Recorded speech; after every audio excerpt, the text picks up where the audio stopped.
Good evening, this is the Forest Daughter Creole, and today I have been working on some book jewelry, cover jewelry, paper coins, and heavy chains that can be clipped onto the spine of the book, or as the latest book cover I'm working on will be sewn across the front of the book. So let me show you what I've got here. I purchased digital art that is coins of forest animals by Steam Factory DE on Etsy, and usually you see them beneath a Cabicana glass, which increases the magnification a little, but I didn't want to go that route. So these are just duplicate paper copies, and it's a stack of 5 things. There's a piece of cardboard in the center, a piece of green decorative paper on either side, and then the image of the animal glued together like a sandwich, and I'll show you in a minute. And then once that is dry, I punched a hole in them and put them on jump rings. After sealing them with Duraclear polyurethane matte varnish, I'm going to show you what that looks like. Got this at Michael's. It's not very expensive, and it has done a great job of making the coins clinky, clacky, kind of fun to play with, if you can hear it. So in the past I've made these 2. I've put some decorative pieces of jewelry on the end so they'll hang pretty. And the top here is a lobster clasp, so it'll be able to hook on to anything that you'd like to. So that's what those 2 are. Today I have been working on some from a new forest journal I'm making. So what I needed was a piece of cardboard. Doesn't have to be very thick. I chose one that was brown or gray to tear so that I wouldn't have to cover up the white edges. I think this is a little heavier. It's almost a matte board, or the back board of a sheet of scrapbooking paper would be similar, or you could just use a cereal box, that would be fine. I picked this really magnificent, I smile every time I see this. This is a background paper from the kit called Forest Elves Backgrounds. It is by Digital Scrap Helper on Etsy, and I'm just having so much fun with this. It just makes me happy. And then I've chosen just a brown, two-sided, doesn't have to be two-sided, scrapbooking paper to go under. The first thing I had to do for these, since I wasn't cutting out ready-made circles, was to get 2 different circle sizes so that I could get the edge of the brown to show around the side. So let me grab a scrap piece of paper here, and I'll show you what I mean. After trial and error, I did find 2. You could use pill bottles. The bottoms are a good size. You could use spools. Spools are a good size. So that's the outer size, and that is actually the top of a salt shaker. And then I'm just using a quarter for the inner size. You get an idea of what I'm working with here. So what I'll need to make a sandwich for each coin is 2 of the top design, 1 for each side, 2 of the brown paper, again 1 for each side, and then a piece of cardboard for the center to give them some depth and clunk. These haven't been polyurethane yet, so you can kind of hear the difference. So let's start with that. On these, I carefully matched patterns to be the same on both sides of the coin. I don't think that's absolutely necessary, but it was kind of fun, piddly stuff to do. I happen to really like this center leaf here. I don't know if you can see it. If you look really carefully, to me it looks like it's frowning.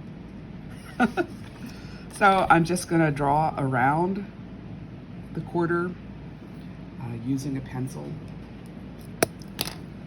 I don't think pen would show up on this black paper, so I get a little bit of the shininess from the pencil lead that lets me see what I'm cutting out. If you guys have cut out a lot of circles by hand, you know it can be pretty tedious. But if you like fussy cutting, it's probably right up your alley.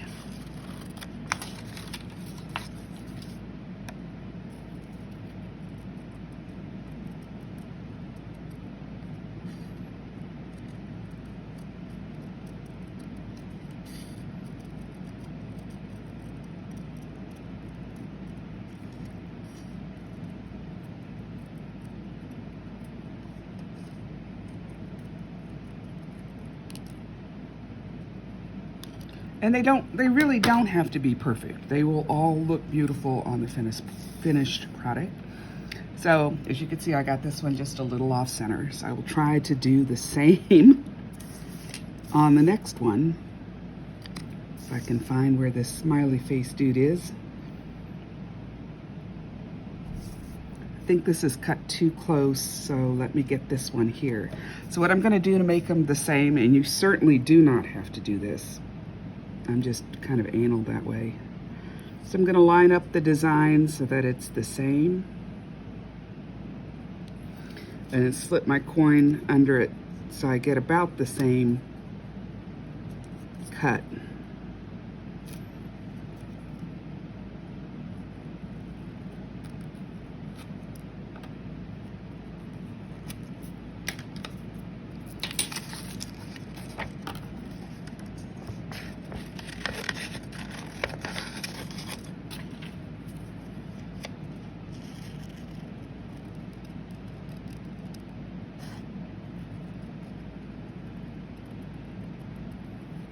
When a coin is hung on a chain, you don't see both sides at the same time, so you can mix and match papers.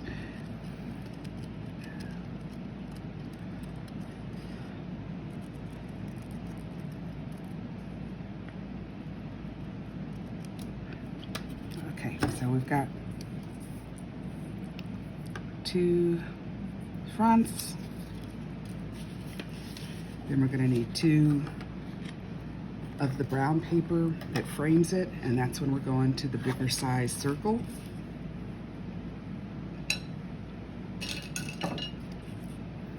Guys wouldn't believe this, but I actually have like 4 pencils lying around, and I can never see one when I need one, so I grab a new one out of my pencil cup.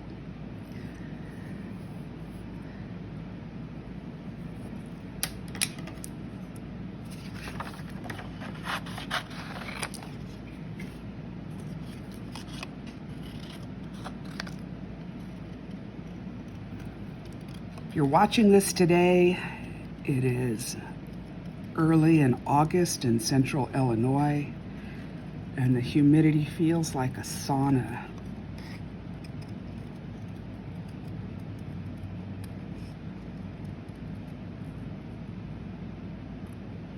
There's a little bit of texture. So this isn't actually the same color brown, but I'm working on a second chain, so that's all right.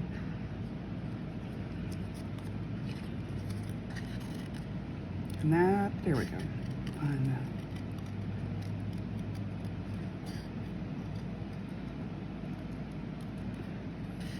Plus, single coins like this can be hung up on a ball pin or tied with a string and then attached to a tab on a page so they dangle down and add interest to the page spread. So we're getting there. Now we just need one of the cardboard. Again, it has to be the larger size. So in this case, it's going to be the salt shaker.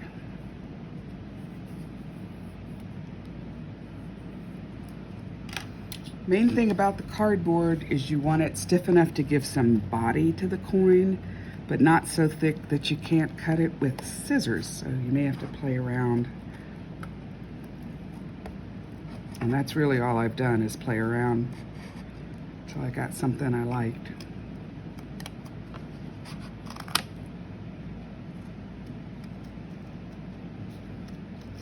I'm not sure I've cut this out smoothly enough. We'll see. Okay, so what'll happen is we'll stack a brown on each side and a picture on each side. So I'll get started with that. I just use Elmer's glue all. It's thicker than the school glue, so it dries faster and it will hold just about everything.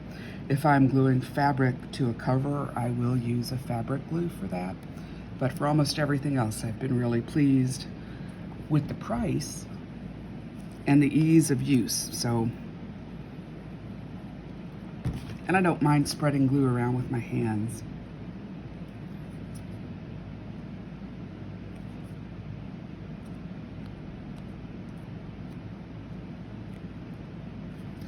And then I keep just a damp cloth to clean up my mess, and any glue I have on stuff works perfectly well. Easy cleanup. It's not like some of the glitter glues or super glues where you touch it and you end up peeling off the glue and your skin for days. No, it's really easy.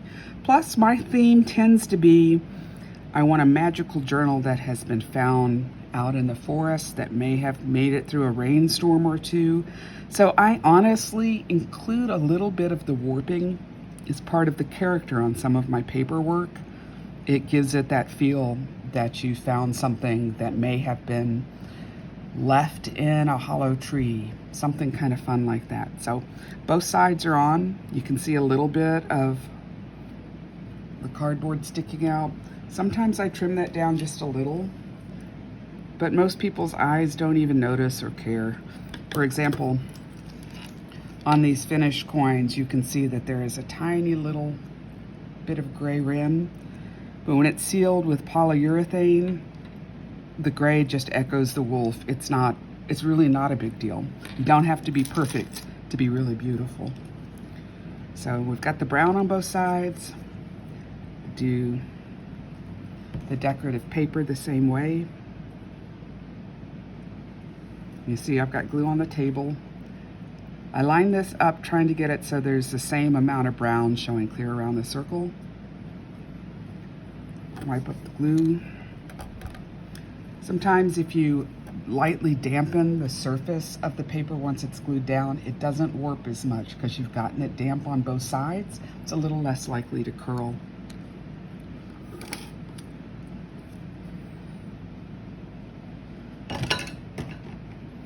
And I usually store my glue bottle while I'm working with it lying on its side. So if we get these so that they'll be facing about the same.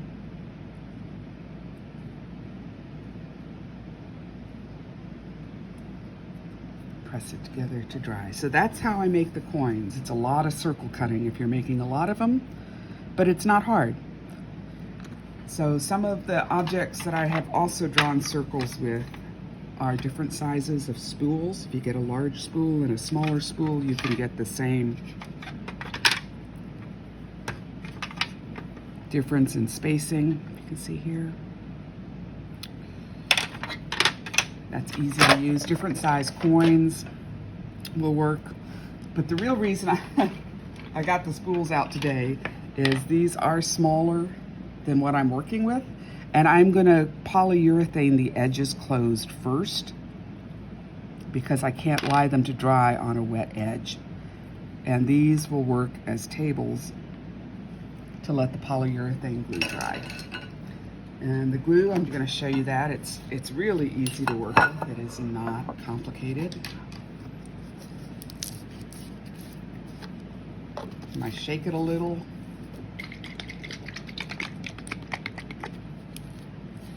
Pour out about as much as you think you'll use at a time. This is hot water and dish soap cleanup before it gets thoroughly dry, so it's really easy to work with.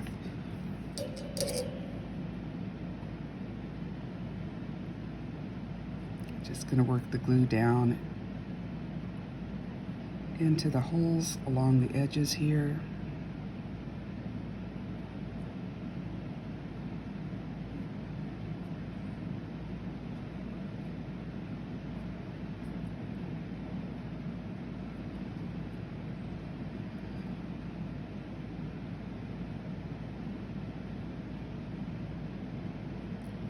Hope you can see what I'm doing. And I got some on the front, but it's all right. Just sweep it dry. Okay, so that's the first coating on the edge, and lately I've been putting about 3 to make them a little smoother. And then I'm gonna stand it on a spool for the edges to dry and go on to the next one.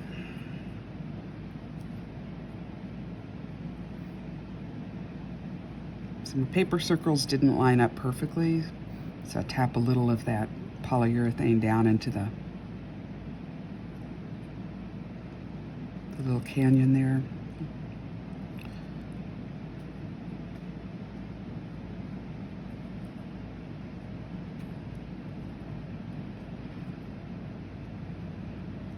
This stuff dries fast and clear, and it's really easy to work with.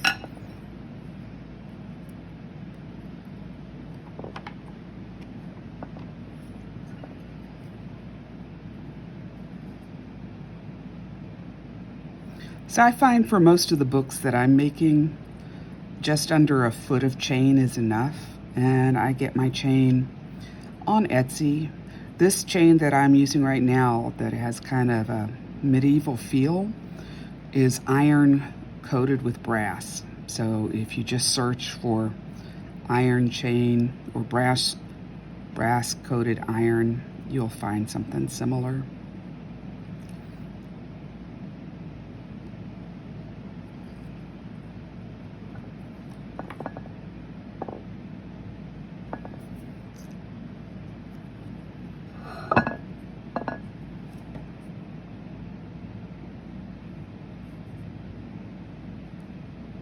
So by the time I've done all 6, a chain will hold 4 to 6 to 8. You can stack them up because on the book they will lie flat, overlapping each other.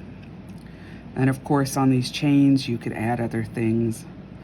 You could add beadwork charms or metal charms. I just like kind of keeping the feel of paperwork. A couple more spools here.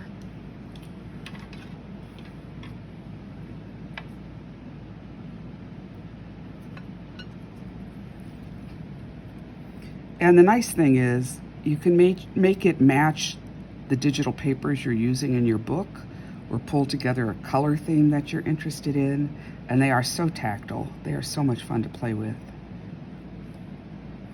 Really gives something to your book that nobody else will have. Something a little more varied than a tassel of ribbons, which I am not knocking. I love playing with ribbons too.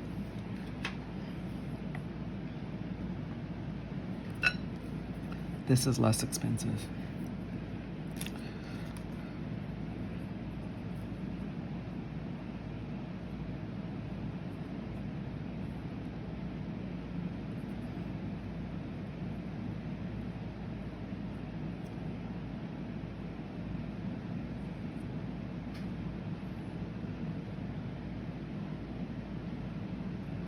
Hard to keep in frame. I apologize, I'm still learning.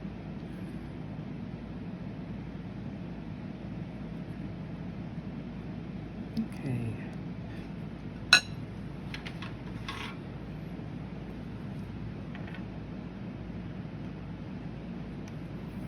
By the time I'm done with the 6th one here, 2, 3, 4, 5, 7th one, I'll go back and start adding another edge coat to the first one. I usually do 2 to 3 to make sure it's kind of sealed. And then the sandwich becomes one unit. It's really kind of neat.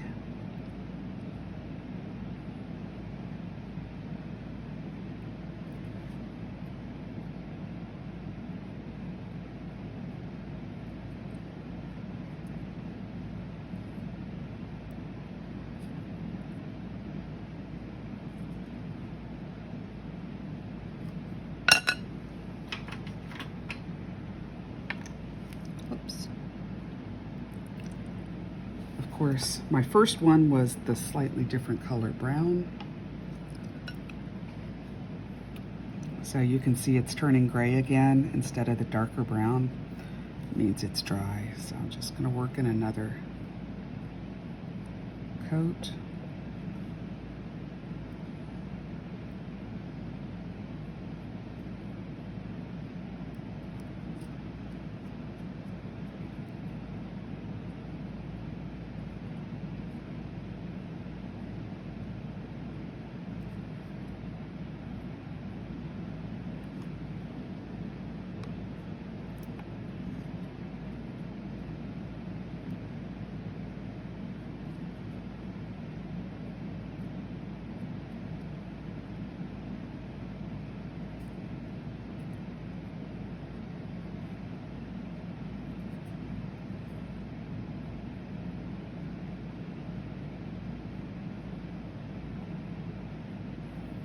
fall asleep to this video, couldn't you?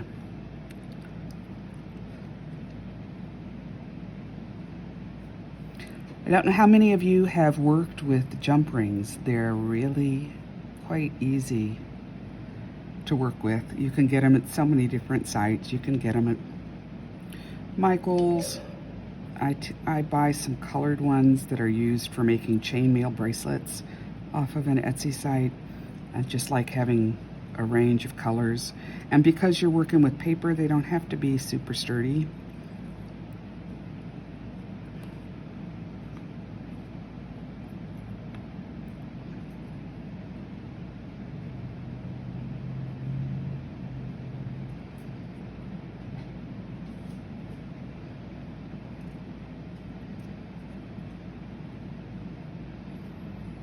Okay, I think you get the feel of what I'm doing, and then once all the edges have dried after their third coat, I will go ahead and just brush a coat on the front of all of them and line them flat and let them dry.